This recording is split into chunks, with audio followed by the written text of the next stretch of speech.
எண்ணற்ற ஞானிகளும் சித்தர்களும் யோகிகளும் அவதார புருஷர்களும் அவ்வப்பொழுது உலகில் தோன்றி மக்களின் துயர் நீக்கி இறைநிலை வழிகாட்டிவிட்டு சென்றிருக்கிறார்கள். அந்த வரிசையில் ஆன்மீகம் கலந்த மண் சார்ந்த பூமியாக நெடுங்காலமாக உள்ள ஊராகும். இம்மண்ணில் எண்ணற்ற சித்தர்கள் வாழ்ந்து ஜீவ சமாதி அடைந்துள்ளனர்.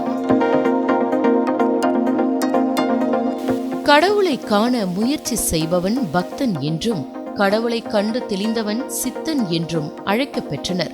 சமுதாய நலம் பெற மக்களோடு மக்களாக இருந்து அனைத்து உயிர்களிலும் இறைவனைக் கண்டு மனித முன்னேற்றத்திற்கு வழிகாட்டுபவர்களாக சித்தர்கள் அன்றும் இன்றும் விளங்குகின்றார்கள். சித்தர்களுக்கு தமிழ் ஆன்மீக துறையிலும் தத்துவத் துறையிலும் மிக முக்கிய இடம் உண்டு. சித்தர்கள் என்ற சொல்லுக்கு சித்தி பெற்றவர்கள் என்று பொருள்.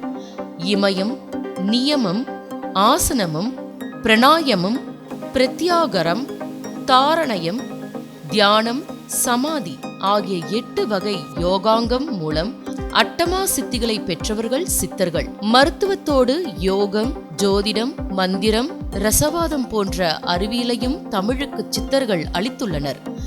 மெய்ப்புலன் காண்பது அறிவு என்பதற்கு இணங்க உண்மை அல்லது நிஜநிலை அடைய முயற்சித்தவர்கள் சித்தர்கள். சித்தர்கள் மரண பயத்தை வென்று எதையும் சாதிப்பவர்களாக வாழ்ந்திருக்கிறார்கள். நீரினுள் இருத்தல், நெருப்பினுள் அமர்தல், கூடு விட்டு கூடு பாய்தல், வான்வழியே செல்லுதல் முதலிய சித்த வேலைகளை செய்துள்ளனர்.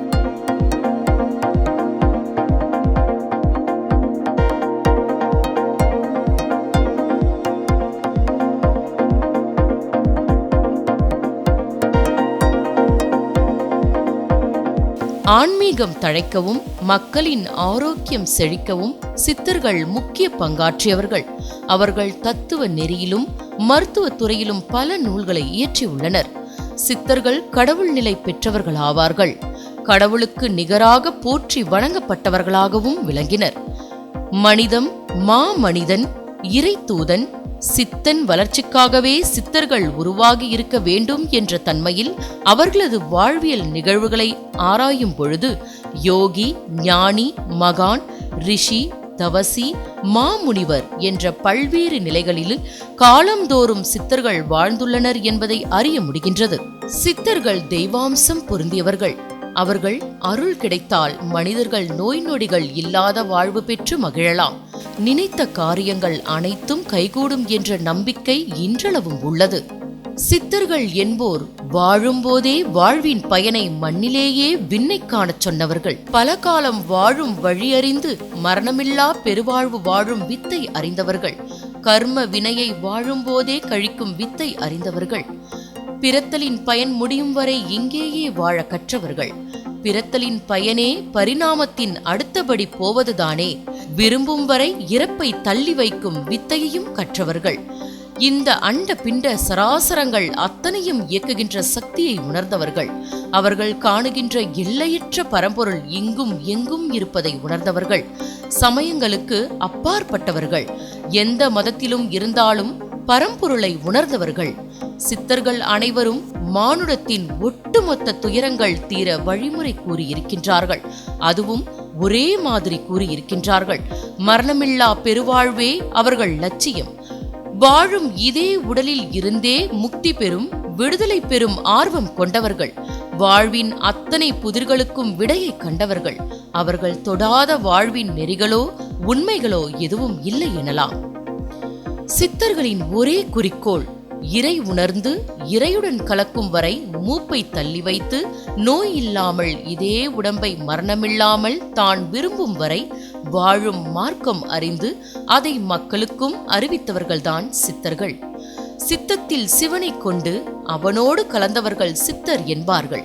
இயற்கையோடு இயற்கையாக வாழ்ந்து இயற்கை முற்றிலும் அறிந்தவர்களே சித்தர்கள்.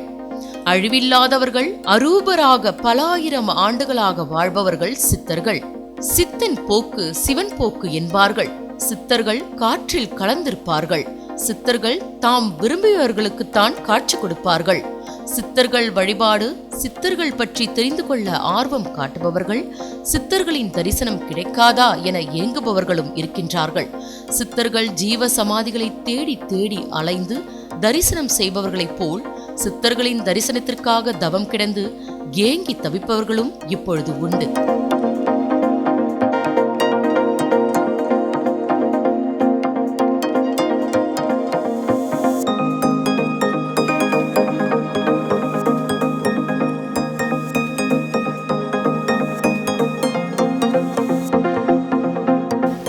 சித்தர்கள் சராசரி மனிதர்களிடம் இருந்து தங்கள் சிந்தனையால் தனித்தன்மையால் வேறுபட்டவர்கள்.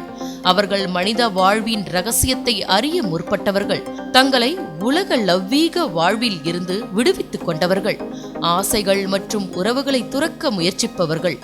தாங்களே தங்கள் வாழ்வியலை பகுத்தறிந்து நிலையான உண்மையை தேடுபவர்கள். மனித வாழ்வில் எல்லாமே மாயை என்று எண்ணுபவர்கள்.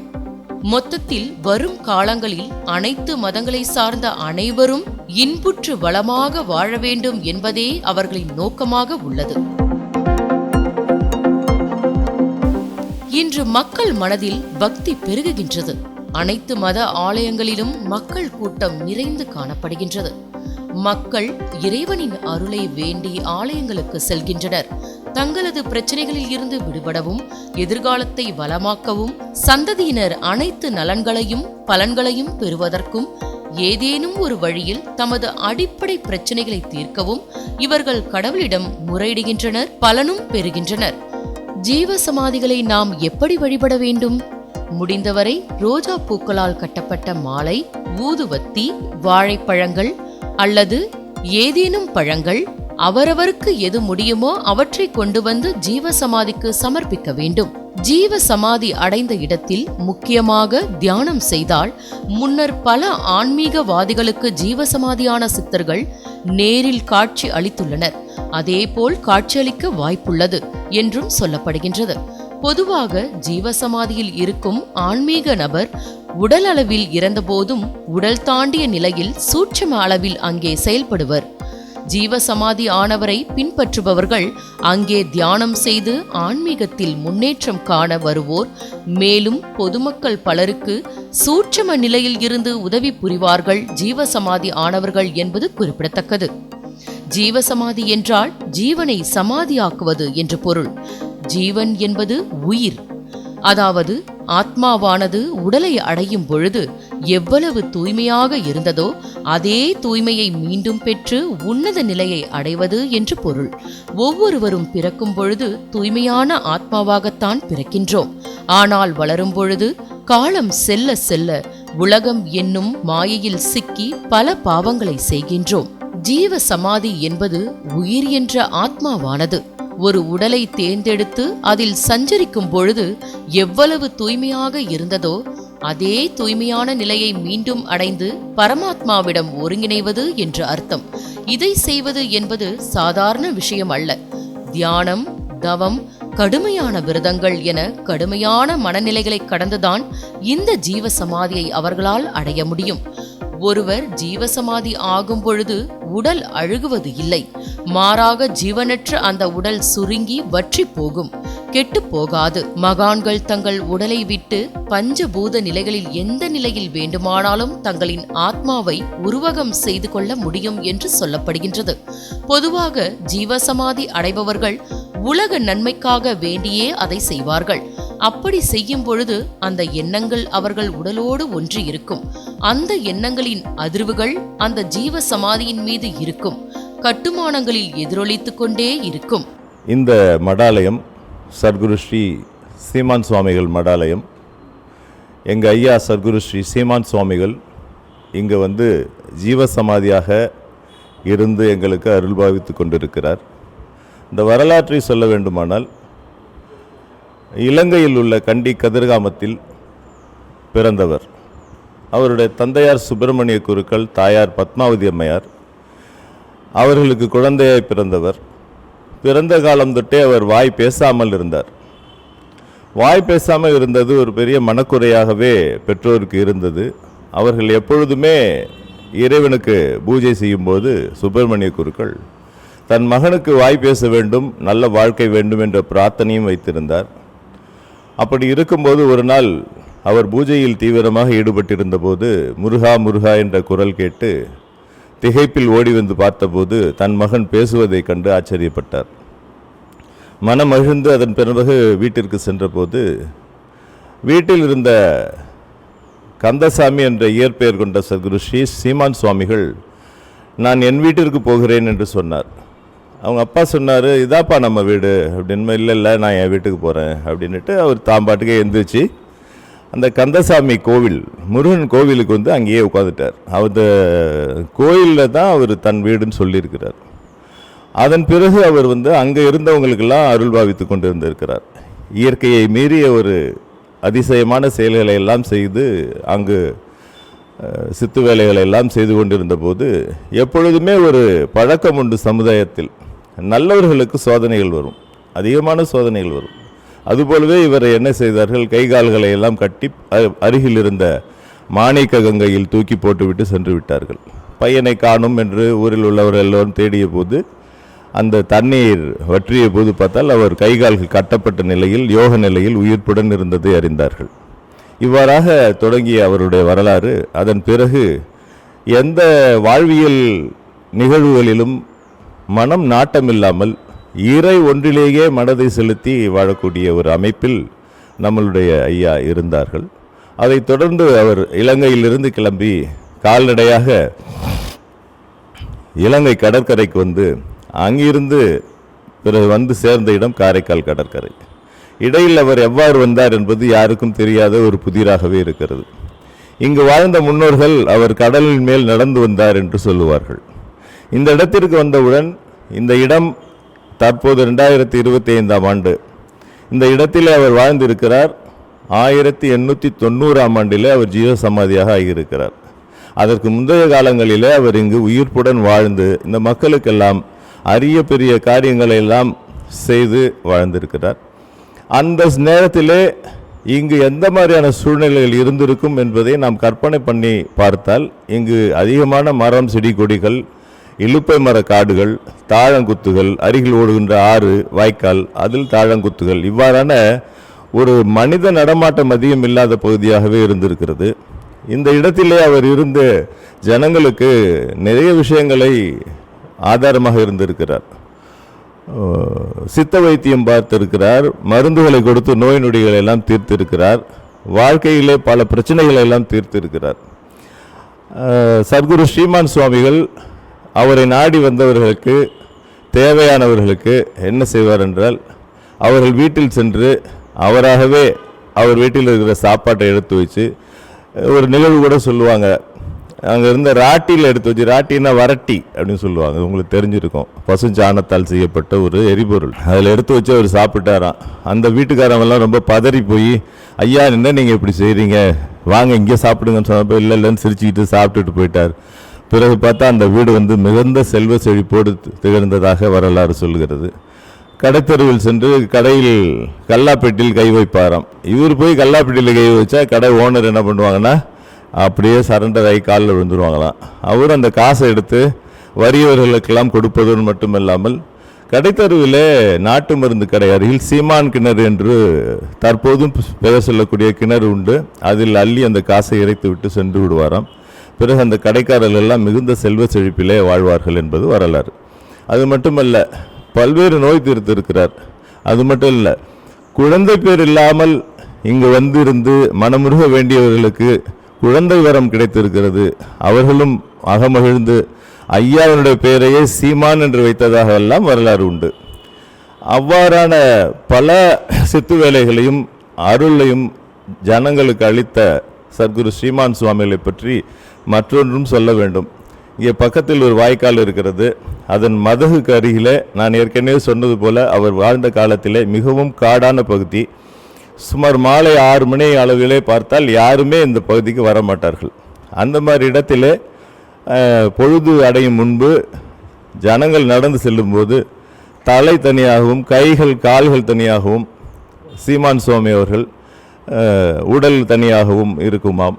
ஜனங்கள் பார்த்துவிட்டு ஐயோ சீமான் சுவாமியை யாரோ வெட்டிட்டாங்க அப்படின்னு பதறி அடித்து கொண்டு வீட்டுக்கு ஓடி விடுவார்களாம். காலையில் வந்து பார்த்தால் இந்த இடத்திலே மரத்தையில் அமர்ந்து கொண்டு ஜனங்களுக்கு எப்போதும் போல வாழ்வாதாரமான மருத்துவ சிகிச்சைகள் மற்றும் மனதுக்கு தேவையான அருளாசிகளை எல்லாம் அளித்து நற்பேரளித்து கொண்டிருந்ததாகலாம் வரலாறு சொல்கிறது. இந்த மடாலயத்தினுடைய வரலாறை நோக்கினால் இங்கு சீமான் சுவாமிகள் ஜீவசமாதியை அடக்கமான பிறகு அவருடைய சமாதியானது சிவலிங்கமானது வெயிலிலும் மழையிலும் கடப்பதை பார்த்து ஸ்ரீகாந்த அரங்கராஜ குமரானந்த சுவாமிகள், அவங்க கண்ணடியர் வீதின்னு ஒரு வீதி இருக்குது, நான் சொல்கிறது 100 ஆண்டுகளுக்கு முன்பு, அந்த இடத்துல இருந்து அவங்க கதாகாலட்சேபம் போன்ற இறைப்பணி எல்லாம் ஆற்றிட்டு இருந்தாங்க. அப்போது சீமான் சுவாமிகள் மேலே ஏற்பட்ட பக்தியில் இங்கே வந்து பார்க்கும்போது சிவலிங்கம் மழையிலும் வெயிலிலும் கிடப்பதை பார்த்து தான் மேற்கொண்டிருந்த பணியை அப்படியே விட்டுவிட்டு சிங்கப்பூர், மலேசியா போன்ற நாடுகளுக்கு சென்று அங்கு அந்த இறைப்பணியை செய்து பொருளீட்டி வந்து இந்த இடத்தை சீமான் சுவாமிகள் மடாலயம் என்ற பெயரிலே உருவாக்கியவர் அவர்தான். ஸ்ரீகாந்த அரங்கராஜ குமரானந்த சுவாமிகள் அவர் தான் முதல்ல இங்கே அருளாட்சி பண்ணியிருக்காங்க, இந்த இடத்தை நிர்வகிச்சிருக்காங்க. ஜனங்களுக்கு ஐயாவுடைய அருள் சென்று சேர வேண்டிய அத்தனை வசதிகளையும் வாய்ப்புகளையும் ஐயாவினுடைய அறிவுரைப்படியே நாங்கள் செய்து கொண்டிருக்கிறோம். எங்களை ஐயா அவர்கள் கைட் பண்ணுறாருங்கிறத நாங்கள் மனப்பூர்வமாக நம்புகிறோம். இந்த மடாலயத்திற்கு நான் சுமாராக 20 ஆண்டுகளாக வந்து கொண்டிருக்கிறேன். இதே பகுதியிலேயே பிறந்து வளர்ந்து சிறு வயதிலேயே எங்கெல்லாம் விளையாடி இருந்தால் கூட பல ஆண்டுகளாக இந்த மடாலயத்தில் எனக்கு தொடர்பு இல்லாமல் தான் இருந்தது. எனக்கு ஏற்பட்ட ஒரு மன கஷ்டம், எனக்கு ஏற்பட்ட வாழ்க்கையில் ஏற்பட்ட குழப்பம், இவையில் நான் இப்படியே வாழ்க்கையில் சுற்றி திரிந்தேன். ஒரு நாள் எதுக்க நின்று ரோட்டில் நின்று யார்ட்டையே பேசிகிட்டு இருக்கும்போது இப்படி திரும்பி பார்த்தேன், ஏன்டா அங்கே நிற்கிற உள்ளவாடான்னு கூப்பிட்ட மாதிரி இருந்துச்சு. இதே உணர்வை எனக்கு பல பேர் சொல்லியிருக்காங்க. உள்ளே வந்தேன், அதுக்கப்புறம் பார்த்தா எங்கேயாவது கிடைக்கிற இடத்துல உட்காந்து சாமி கும்பிட்டுட்டு போயிட்டு இருந்தேன். அந்த பிரச்சனைகள் எல்லாம் படிப்படியாக தீர்ந்தன. பிறகு என்னையும் இதிலே வந்து ஒரு அறங்காளராக நிர்வாக சபையிலே சேர்ப்பதற்கு ஐயாவினுடைய அருளாசி இருந்தது. ஐயா இட்ட பணிகளை நாங்கள் தற்போது செய்து கொண்டிருக்கிறோம். ஐயா அவர்கள் மதங்களை கடந்த அருளாளர். 1890ஆம் ஆண்டிலே ஐயா அவர்கள் ஜீவசமாதியாக ஆகியிருந்தாலும் கூட இன்று வரை இந்த ஜீவசமாதியிலே வந்து வணங்குபவர்களுக்கு உயிர் துடிப்புடன் அருளாசி அளித்து கொண்டிருக்கிறார்கள். ஐயா அவர்கள் வாழ்ந்த காலத்திலும் சரி, அதற்கு பிறகு அவருடைய அருளாட்சி காலத்திலும் சரி, இங்கு மதங்கள் முக்கியமாக பேசப்படவில்லை, மனிதம் முக்கியமாக பேசப்பட்டது, மனிதாபிமானம் முக்கியமாக பேசப்பட்டது, அன்பு இங்கு பேசப்பட்டது. இங்கு அருள் ஆதிக்கம் செலுத்துகிறது. ஐயாவினுடைய அருள் இங்கு எப்போதும் ஆதிக்கம் செலுத்துகிறது. இப்போ நம்ம இருக்கிறது வந்து சீமான் சுவாமிகள் மடாலயத்தின் தியான மண்டபத்தில் இருக்கோம். எங்கள் நிர்வாகம் 2011ஆம் ஆண்டிலே பொறுப்பேற்ற பிறகு படிப்படியாக இந்த மடாலயத்தை சிறப்புற ஒவ்வொன்றாக மேம்படுத்தி வரும் வேளையிலே இந்த இடத்தில் இருந்த பழைய கட்டிடங்கள் சீர்குலைந்து போயிருந்த சூழலில் இங்கு ஒரு தியான மண்டபம் கட்டினால் நன்றாக இருக்கும் என்ற எண்ணம் எங்களுக்கு வந்தது. அதற்கும் ஐயாவினுடைய அருள்தான் காரணம் என்பதை அதை தொடர்ந்த ஒவ்வொரு செயல்களிலும் நாங்கள் புரிந்து கொண்டோம். தியான மண்டபம் கட்டிய போது அதற்கு மூலாதாரமாக ஐயாவினுடைய திருவுருவ சிலை ஒன்று வைப்பது என்று நாங்கள் தீர்மானித்தோம். நீங்கள் பார்த்து கொண்டிருப்பது தான் அந்த திருவுருவ சிலையானது மார்பிள் பளிங்கு கல்லிலே உருவாக்கப்பட்டது.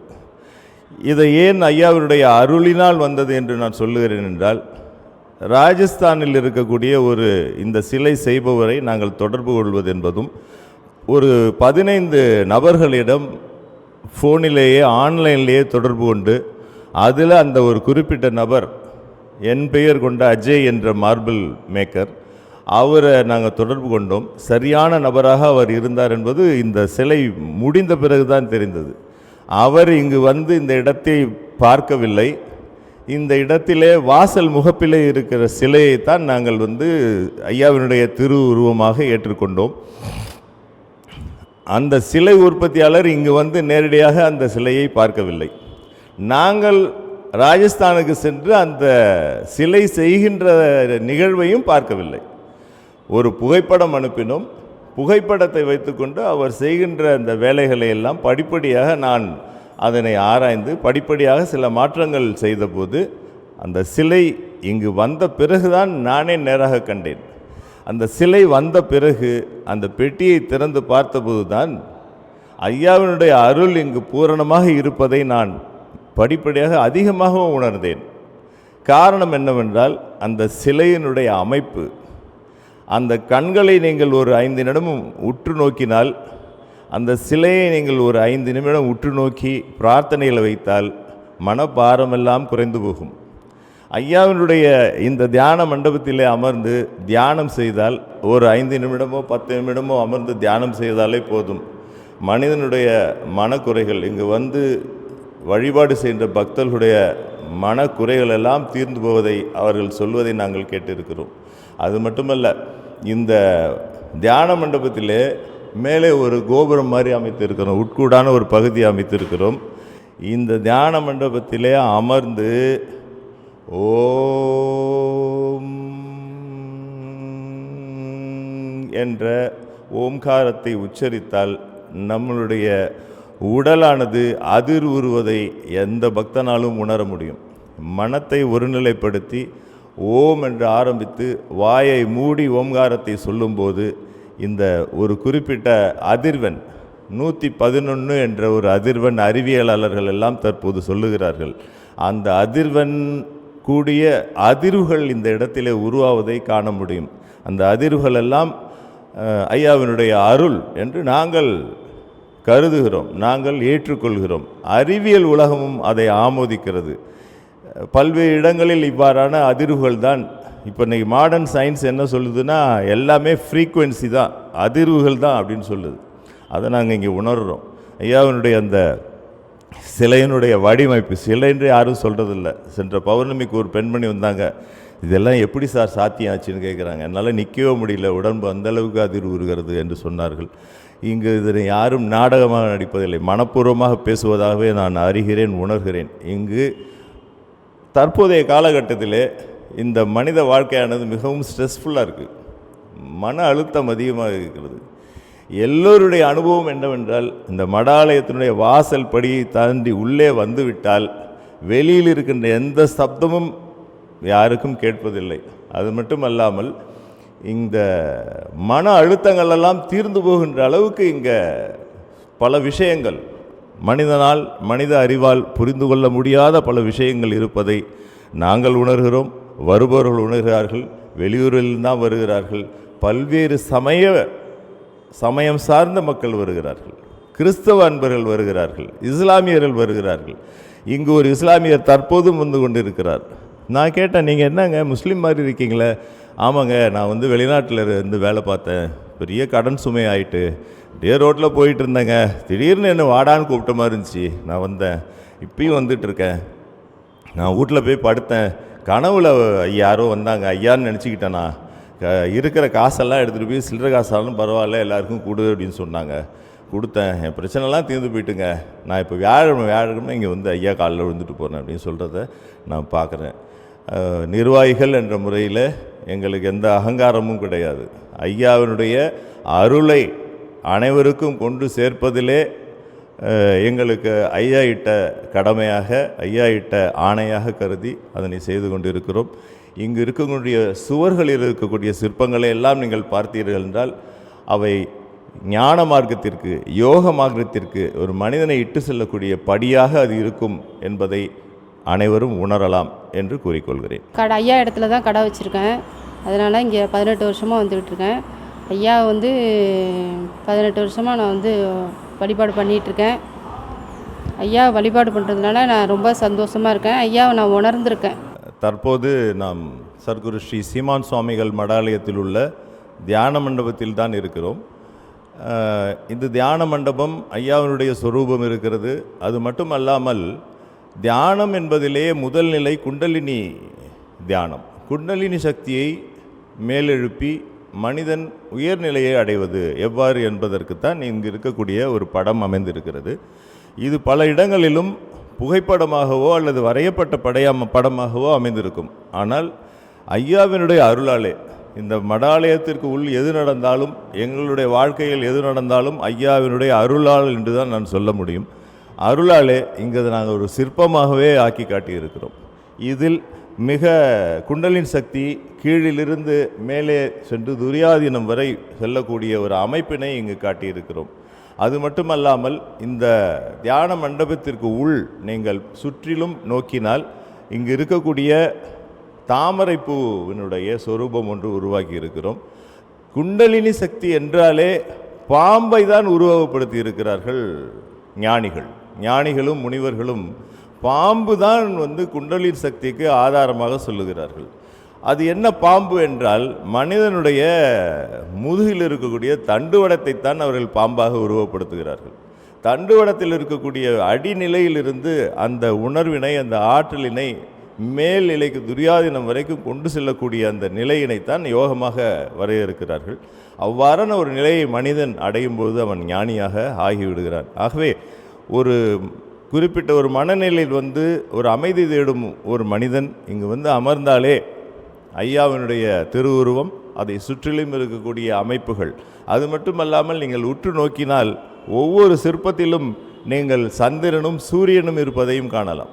பாம்பு மட்டுமல்ல, இந்த சைடில் இருக்கக்கூடிய படத்திலெல்லாம் பார்த்தீங்கன்னா தாமரை பூவிலிருந்து தான் அந்த பாம்பு குண்டலினி உருவாவது போலவும் நாங்கள் உருவகப்படுத்தி இருப்போம். அது மட்டுமல்லாமல் சந்திரன், சூரியன் இவையெல்லாம் அங்கு இருக்கும். இதையெல்லாம் சில நிமிடங்கள் உற்று நோக்கினாலே ஒரு அமைதியை காணக்கூடிய சூழல் இந்த எங்களுடைய சகுரு ஸ்ரீ சீமான் சுவாமிகள் அருள்பாலிப்பார் என்பது எங்களுடைய நம்பிக்கை. என் பேர் யமுனா. இங்கே நான் ஒரு 8 வருஷமாக வந்துக்கிட்டு இருக்கிறேன். என் குடும்பத்தில் பல கஷ்டங்கள் இருந்தது. இருந்தாலும் இந்த கோயிலில் நான் வழிபட்ட பிறகு தான் என் குடும்பம் இன்றைக்கி நல்லா இருக்குது. இங்கே என்னோடனு இல்லை, இங்கே வர்ற எல்லாருமே ஒரு பிரச்சனையோடு தான் வராங்க. எல்லாருக்குமே அந்த பிரச்சனையெல்லாம் நிறையா சால்வ் ஆகி மேலும் மேலும் ஐயாவோட சன்னதிக்கு வந்துக்கிட்டு தான் இருக்கிறாங்க. இங்கே நல்ல முறையில் அபிஷேகம், ஆராதனை எப்போ வந்தாலும் அன்னதானம் நடந்துக்கிட்டே இருக்கும். இதனால் பல பேர் பலனடைகிறாங்க. இங்கே உள்ள நிர்வாகமும் நல்ல நிர்வாகமாக இருக்குது. கோயில் வர பக்தர்கள்லாம் நல்லபடியாக அனுசரிக்கிறாங்க. அதுமாரி இங்கே வாழ்ந்த சித்தர்களோட வரலாறு, சித்தர்களை பற்றி நிறையா நம்ம தெரிஞ்சுக்கலாம். எந்த கோயிலுக்கு போனாலும் இந்த கோயிலுக்கு வந்தால் ஒரு மன நிறைவோடு இருக்குது. எங்கள் குடும்பம் எல்லாமே இந்த கோயிலுக்கு தான் வருவோம். எங்களுடைய குடும்பத்தில் பல பிரச்சனைகள் இருந்தாலும் எல்லா பிரச்சனைகளும் படிப்படியாக சால்வ் ஆகுது. இங்கே வரும்போதும் இங்கே செய்கிற அர்ச்சகர்களும் மற்றவங்களும் பக்தர்களை மரியாதையாக வழி நடத்துகிறாங்க. அது ஒரு மெயினான ஒரு இது. அதுபடி நீங்கள் எல்லாருமே இந்த கோயிலுக்கு வாங்க. ஒரு முறை உங்கள் குறைகளை ஐயா கிட்ட சொல்லுங்கள். அவங்க அப்புறம் நீங்கள் உணர்வீங்க அது உண்மையாக என்னான்னு. தற்போது நாம் நின்று கொண்டிருப்பது அன்னதான மண்டபம் என்று ஒரு பெயர் கொடுத்து உருவாக்கப்பட்டது. இதன் சிறப்பு என்னவென்றால் இங்கு இருக்கக்கூடிய சுவர்களிலெல்லாம் அற்புதமான சித்தர் சிலைகளெல்லாம் உருவாக்கப்பட்டிருக்கிறது. நாங்கள் உருவாக்கி இருக்கிறோம் என்ற வார்த்தையை நான் பயன்படுத்த விரும்பவில்லை. உருவாக்கப்பட்டிருக்கிறது. அவன் அருளாலே அவன் தாழ் பணிந்து என்பது போல இறைவன் அருள் இருந்ததனால் இவைகளெல்லாம் இங்கு வந்திருக்கின்றன.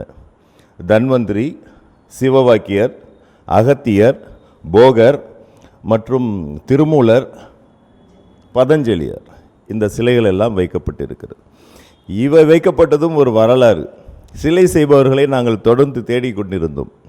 சிலைகள் எல்லாம் தற்போது இந்த கிரானைட்டில் வழவழப்பான ஒரு அமைப்பு போல் செய்து கொண்டிருக்கிறார்கள். நாங்கள் கிளாசிக்கலாக பழைய மாடலில் இருக்கணும், பாரம்பரிய வகையில் இருக்கணும் அப்படின்னு சொல்லிட்டு தேடிய போது திடீரென எங்களுக்கு அந்த காஞ்சிபுரத்திலிருந்து ஒரு எங்களுக்கு வாய்த்தார். அவர் மூலியமாக இந்த சிலைகள் சிற்பங்களை எல்லாம் செய்து வைத்திருக்கிறோம். இப்பகுதி மக்கள் அதனை மிகுந்த வரவேற்புக்குள்ளாக்கி இருக்கிறார்கள். அனைவரும் இங்கு இருந்து அமரும்போது அவர்கள் தன்னை மறந்த ஒரு அற்புதமான, கவலைகள் மறந்த ஒரு அற்புதமான நிலையை பெறுவதாக பலர் சொல்லுகிறார்கள். அடுத்ததாக நான் மேலும் அனைவருக்கும் சொல்லிக்கொள்ள விரும்புவது என்னவென்றால், இந்த மடாலயத்திலே, சர்க்குரு ஸ்ரீ சீமான் சுவாமிகள் மடாலயத்திலே, இந்த ஜீவசமாதி ஆலயத்திலே ஐயா அவர்கள் உயிர்ப்புடன் இருப்பதாக நாங்கள் ஒவ்வொரு நொடியும் உணர்கிறோம். அந்த பெருமைக்குரிய ஐயாவினுடைய அருளை அனைத்து ஜனங்களுக்கும் கொண்டு சேர்க்கும் விதமாக இங்கு என்னென்ன விழாக்கள் நடைபெறுகின்றன என்பதை நாம் தெரிந்து கொள்ளலாம். ஆண்டுதோறும் மாசி மாதம் கேட்டை நட்சத்திரத்தன்று ஐயா ஜீவசமாதியான தினத்தன்று குரு பூஜை நடைபெறுகிறது.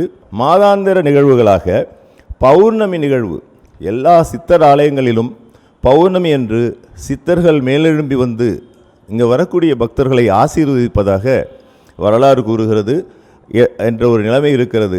அந்த வகையிலே பௌர்ணமி நாள் விழா மிக சிறப்பாக இங்கு கொண்டாடப்படுகிறது. அது மட்டுமல்லாமல் மாதாந்திரமாக வரக்கூடிய 2 பிரதோஷம் வழிபாடுகள், கேட்டை நட்சத்திர வழிபாடுகள், மகம் நட்சத்திர வழிபாடுகள் மற்றும் கிருத்திகை வழிபாடு, சங்கடஹர சதுர்த்தி வழிபாடு போன்றவையெல்லாம் மிக சிறப்பாக இங்கு நடைபெற்று கொண்டிருப்பதை அனைவரும் அறிவார்கள்.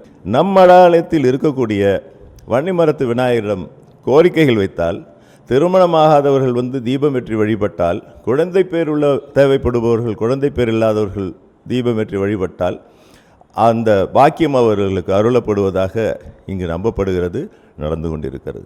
சர்க்குரு ஸ்ரீமான் சுவாமிகள் ஐயாவிடமும் அதுபோன்ற தீபமேற்றி வழிபட்டு அவ்வாறான கோரிக்கைகள் வைத்தால் குழந்தை பாக்கியம், திருமண அமைப்பு போன்றவைகளெல்லாம் மிக சிறப்பாக நடைபெறுவதாக இங்கு நம்பப்படுகிறது. உண்மையும் கூட. பொதுவாக ஜீவசமாதி அடைபவர்கள் உலக நன்மைக்காக வேண்டியே அதை செய்வார்கள்.